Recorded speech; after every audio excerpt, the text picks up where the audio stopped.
हाँ दोस्तों, अभी बात करते हैं कि वो जो दे दे प्यार दे का ट्रेड फिगर क्या कहता है कल का। और अपना आ, ये जो तेरे इश्क में फिल्म है वो उसका कलेक्शन क्या कहता है उसके बारे में बात करते हैं। अब देखो, तेरे इश्क में जो है उसकी जो एडवांस बुकिंग है, according to trade, it's a super advance booking. Actually there are many trades claiming कि ये एक सरप्राइज एडवांस बुकिंग है। मैं आपको बताऊं कि आनंद एल राय पे उतना तो बिलीव कर ही लेता हूं मैं कि सरप्राइज एडवांस बुकिंग में ये वर्ड नहीं यूज़ करूँगा। सरप्राइज का मतलब है आप शॉक्ड हो, इतना नहीं होना चाहिए था। ऐसा नहीं है, इसकी हाइप थी ग्राउंड लेवल पे भाई, समझ आता है कौन सी फिल्म की हाइप है क्या है। और ख़तरनाक एडवांस बुकिंग हुआ है, 4,950 शोज इसके सुबह 7 बजे तक ओपन हुए, जिसमें से 37 शोज खाली तमिल में ओपन हुए हैं।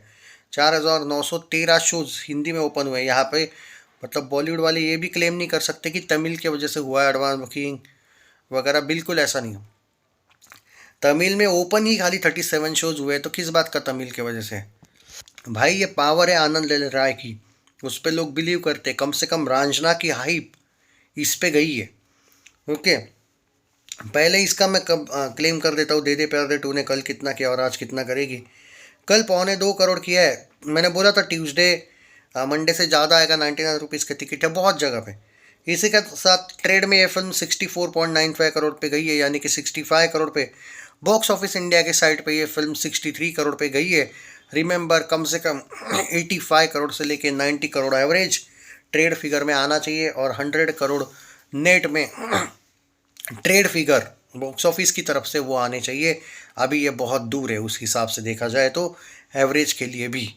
देखते, अगर मिल जाए उसमें कुछ जादू हो जाए, बॉक्स ऑफिस एवरेज दे दे तो बहुत अच्छी बात है। थोड़ा मुश्किल है, वेट करना पड़ेगा, इंतज़ार करना पड़ेगा क्या कहते हैं उसका, ट्रेड का और फाइनल वर्डिक्ट का।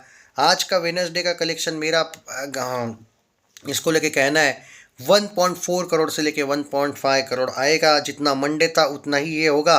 परसों से इसके शोज़ ना के बराबर होंगे, क्योंकि तेरे इश्क में बहुत शोज़ खा जाएगी, इसमें कोई शक नहीं है। कुछ थिएटर से देख रहा था, सिर्फ दो दो एक एक शो दे दे प्यार दे के अगले वीक में रखे, मतलब लाखों में कलेक्शन आने लगेंगे। ट्रेड फिगर में एवरेज के लिए कम से कम 85 करोड़ जाना चाहिए। ऑलमोस्ट 20 करोड़ अभी भी पीछे है।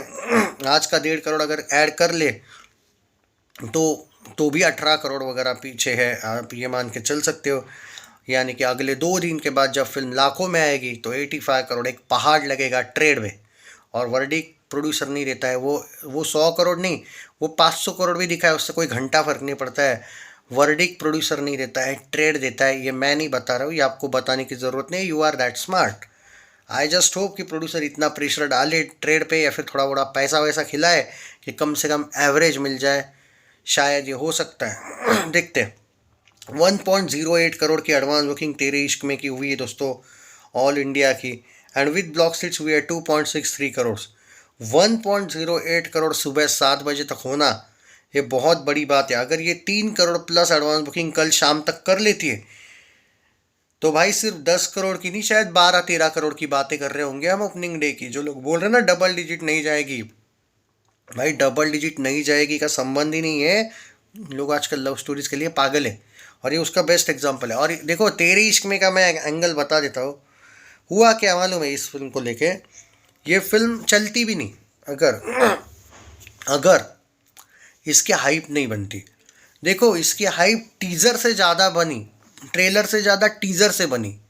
क्योंकि टीज़र जो एक हाइप क्रिएट करने में, ट्रेलर से ज़्यादा मुझे आज भी लगता है कि वो जो टीज़र था ना, वो बहुत ज़्यादा ही काम कर गया। और टीज़र ने जो क्लिक किया, ऊपर से वो सॉन्ग्स, ए आर रहमान का म्यूज़िक, एक अलग ही लेवल का पॉजिटिव वाइब्स आने लगे। और लोग चाहते थे, वो अरिजीत सिंह को भी क्रेडिट दो भाई, उसके उस सॉन्ग, उसका एक बैकग्राउंड म्यूज़िक और बैकग्राउंड, जब टीज़र आता है, आई थिंक टीज़र में भी वो तेरे इश्क में बोला जाता है ना, ऐसा कुछ है बोल, शायद है ऐसे वर्ड्स, लिरिक्स। तो भाई वो एक क्लिक किया था हाइप। ऊपर से धनुष रांझना, आनंद एल रहा, आई थिंक करेक्ट, धनुष तेरे इश्क में आनंद एल रहा है, लोग उम्मीद किए हैं भाई, और वो क्लिक हो गया लोगों को। देखो क्या है, कभी कभी कोई लॉजिक नहीं होता है उस पीछे हाइप। और आप यहाँ पे थोड़ा सा क्रेडिट सैयारा को भी दे दो कि भाई लव स्टोरी चल रही है। इवन एक दीवाने की दीवानियत हो गई super hit, one side love story थी लेकिन सुपर हिट हुई क्योंकि लव स्टोरी तो थी।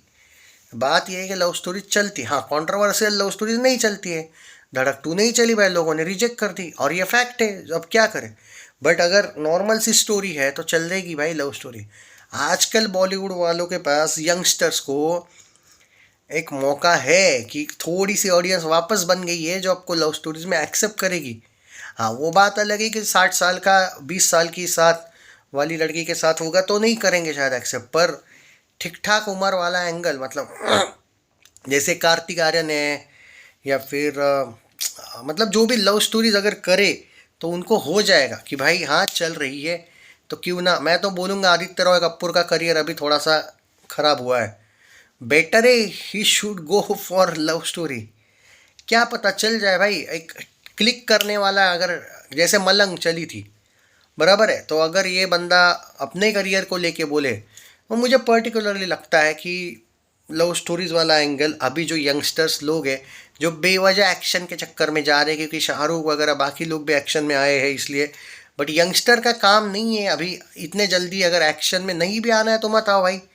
कार्तिक आर्यन कहाँ आया इसमें अभी तक एक्शन मोड में, वो तो हॉरर कॉमेडी में है या फिर लव स्टोरीज में है, तो ये चल भी तो रहा है। फिर ये भी तो थोड़ा लॉजिक चाहिए कि भाई सब जा रहे हैं इसलिए हम भी जा रहे हैं, तो इसीलिए भाई वरुण धवन ने वो बना लिया अपना, क्या वो थलापति का रीमेक, कौन सी थी वो फिल्म, तो भाई नहीं जाना था, ऐसा मुझे पर्टिकुलरली लगता है। अब यहाँ पे ये भी हुआ है लेकिन कि कुछ love stories box office India के वर्डिक्स फ्लॉप भी आए, जैसे सनी संस्कारी को आया वर्डिक तो फ्लॉप आया ना, बागी 4 को फ्लॉप आया। अब वो लव स्टोरी थोड़ी एक्शन लव स्टोरी थी और परम सुंदरी अच्छा करी थी, फिर भी इन लोगों ने फ्लॉप दिया था। वो सीड पे भाई, सीड का उतना पीआर टीम वगैरह नहीं है बेचारे का, इसलिए उसका सेटिंग भी नहीं है कि कुछ हो पाए पर फ्लॉप तो वर्डिक्ट आया। पर मानता हूँ, पर फिर भी लोग गए फिल्म को, जा रहे थे। ऐसा नहीं कि फिल्म 10 करोड़ में लुढ़क गई या 15 करोड़ में लुढ़क गई, मतलब ये ग्रीन सिग्नल है कि बॉलीवुड जा रहा है लव स्टोरीज के पीछे, कम से कम यंगस्टर्स।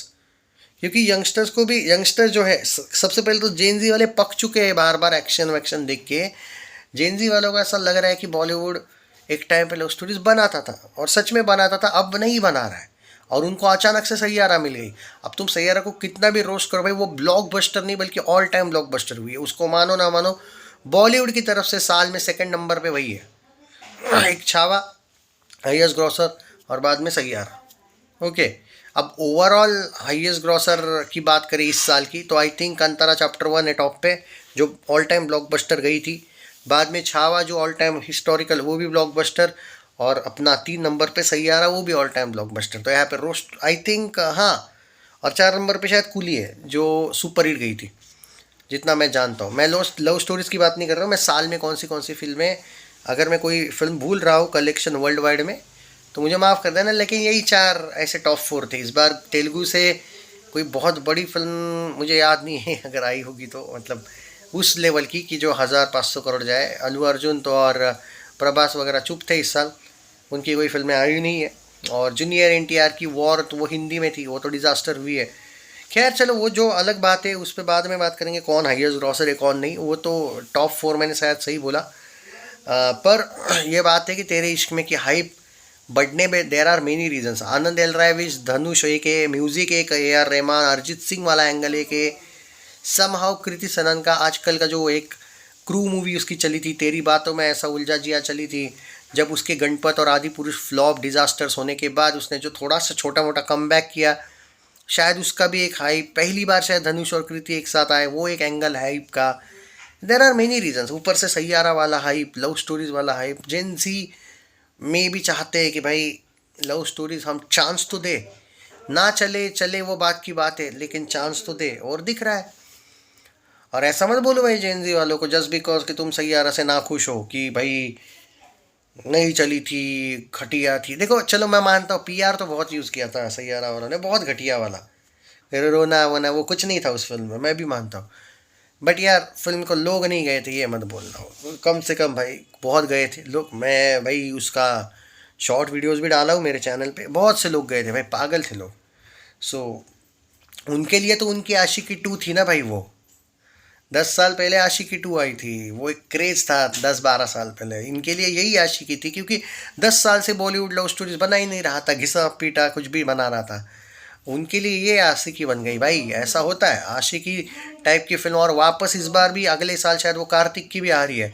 अगर स्टोरी क्लिक करेगी तो वो भी धमाका कर लेगी। यही मैं बोल रहा हूँ ना कि लव स्टोरीज देखो ट्रेंड के साथ जाता है ना कार्तिक आर्यन, इसलिए उसको अच्छा चल रहा है उसका। अगर जिस दिन ये ट्रेंड उसको अगर धमा धोखा दे दे, मान के चलो उसकी लव स्टोरी वाली फिल्म डिजास्टर हो गई, तो उसको अचानक वो बोलते हैं ना नींद से उठना, वो वाला एंगल आ जाएगा। पर वो नींद से सोया ही नहीं ना, वो उठा हुआ ही है। एक तरीके से लॉजिक करता है ना यूज़ वो। जिस दिन उसको समझ में आएगा कि भाई ये लव स्टोरीज वगैरह कुछ नहीं होने वाला, अब सिर्फ एक्शन, जाएगा देख लेना एक्शन मोड में पूरा।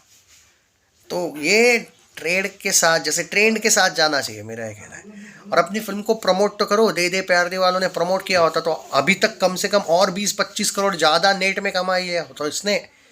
इवन अकॉर्डिंग टू ट्रेड ये अभी 90 करोड़ प्लस जाती, पर अभी वो 65 पे ही है। आज का 1.5 करोड़ ऐड कर लो, 67 करोड़।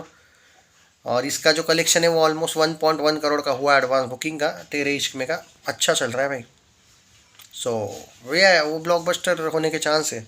कुछ नहीं तो भाई फ्लॉप नहीं हो रही है, हिट तो कंफर्म हो रही है। ये क्या नाम है उसका, तेरे इश्क में, हिट या सुपर हिट कम से कम। उससे ज़्यादा भी हो सकता है वर्डिक्ट, बट कम से कम हिट सुपर हिट हो रही है। एवरेज वैवरेज फ्लॉप वॉप नहीं हो रही है भाई। दमदार ओपनिंग है भाई ये।